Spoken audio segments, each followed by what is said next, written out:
Every minute, nearly 20 people in the United States are physically abused by an intimate partner. That's more than 10 million people a year. Escaping a domestic violence situation can mean the difference between life and death, but many people find it a struggle to leave if they have a pet. Nearly half of people stay in abusive situations rather than leave their pet behind. But the National Sheriff's Association says 71% of pet owners entering domestic violence shelters report their abuser had threatened, injured, or even killed family pets. Reporter Kristen Crowley looks at a growing effort to keep families and pets together and safe.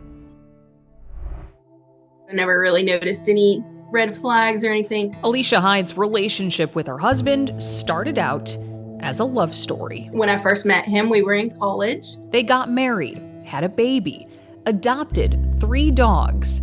Alicia thought life was picture perfect. But her love story fell apart when she says her husband started drinking and using drugs. It led into physical abuse. It was definitely verbal abuse, psychological abuse, control, separating me from friends and family, and just isolating. Alicia got the brunt of the abuse, but she didn't get all of it. I can remember him beating the dogs, throwing them out onto the porch. For the safety of her son and herself, Alicia knew she had to escape, but leaving her husband meant also leaving her pets. She couldn't bring them with her. It's a harsh reality many pet owners in domestic violence relationships face, and it's one that could cost them their life.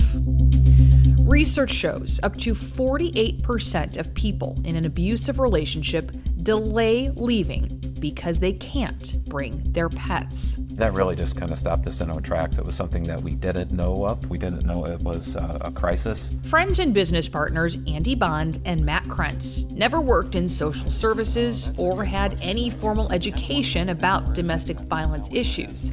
They were just 2 pet lovers with a technology background who wanted to help. Pets that are being owner surrendered, like they belong to people who want to keep them.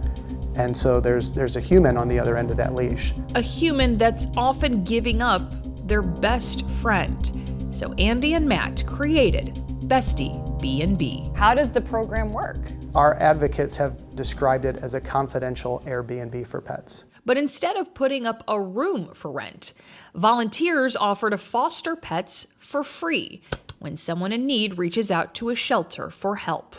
Bestie B&B officially launched in July of 2022 in Kansas City. By the end of that year, its reach spread to 18 states. Since then, it's grown to 30. It's provided more than 4,000 safe nights for animals, and all of those pets have been returned to their owners.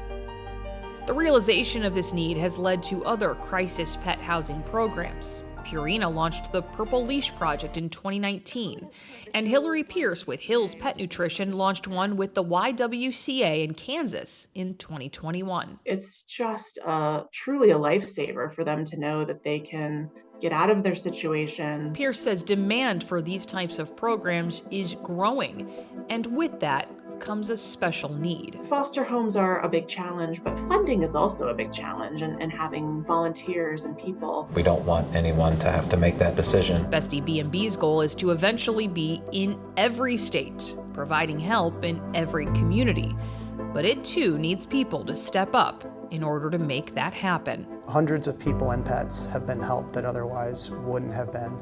And within 1 year, a year from today, we're going to be talking about thousands.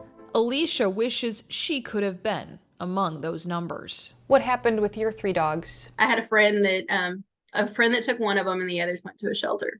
Alicia's husband was eventually charged with multiple domestic violence-related crimes, including aggravated assault. He died before his case was over. While boarding Alicia's animals wasn't an option for her at the time, she's grateful it is now for others, because she knows so many people out there could use it. You can sign up to volunteer as a foster pet home with Bestie B&B by going to their website, bestiebnb.com. Even if Bestie B&B is not in your state, it says it will work with agencies in your area to try and connect people with resources available. Some domestic violence shelters do allow pets. The National Sheriff's Association recommends preparing pets for a quick departure by collecting vaccination records, the pet's license, medical records, and other documents, and ask for help from animal care and control officers if a pet needs to be retrieved from an abuser. Never reclaim animals alone. If you or someone you know needs help, you can call the National Domestic Violence Hotline at 1-800-799-7233.